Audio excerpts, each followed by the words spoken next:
Hello friends, எல்லோரும் எப்படி இருக்கீங்க? நான் ரொம்ப நல்லா இருக்கேன். நீங்கள் எப்படி இருக்கீங்க? இந்த வீடியோவில் என்ன பார்க்க போகிறோன்னா, சிராமிக் பண்ணக்கூடிய உள்ள பவுலு, அதுக்கப்புறம் உப்பு ஜாடி, அதெல்லாம் பார்க்க போகிறோம்.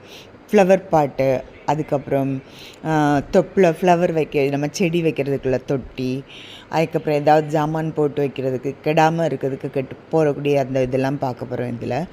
இதெல்லாம் எப்படி இருக்கும்னா, இது பார்த்திங்கன்னா விலைலாம் எப்படி இருக்குது அப்படின்னா, ஒரு 1000 ரூபாயிலேருந்து தொடங்குது. 1000 ரூபா மினிமம், 500 ரூபாயிலேருந்து தொடங்குது. 1000 ரூபா, 2000, 3000, 4000 ரொம்ப ஹை ரேட்டாக இருக்குது. ஓரளவுக்கு நல்ல ரேட் இருக்குது இதுக்கு. ஆனால் இதை நம்ம மெயின்டைன் பண்ணுறது கொஞ்சம் கஷ்டமாக இருக்கும். எங்கேயாவது ரொம்ப கரெக்டாக நம்ம வீடு சொந்த வீடாக இருந்தால் இதெல்லாம் வாங்கி வச்சு நம்ம டெக்கரேட் பண்ணுறதுக்கு ரொம்ப நல்லாயிருக்கும். ரொம்ப யூஸ்ஃபுல்லாக இருக்கும். இது பார்க்கறதுக்கு ரொம்ப அழகாக இருந்து வீடியோவில் நீங்கள் பார்க்குறத விட நேரில் எனக்கு பார்த்தப்போ இந்த ப்ராடக்ட்லாம் ரொம்ப அழகாக இருந்து ரொம்ப பிடிச்சிருந்தா தான் உங்களோட ஷேர் பண்ணலான்னு சொல்லிட்டு இந்த வீடியோவில் இப்போ எடுத்து போட்டிருக்கேன். இதை பார்த்துட்டு எப்படி இருக்குன்னு சொல்லுங்கள். அடுத்த வீடியோவில் உங்களை பார்க்குறேன். ரொம்ப தேங்க்ஸ். Bye.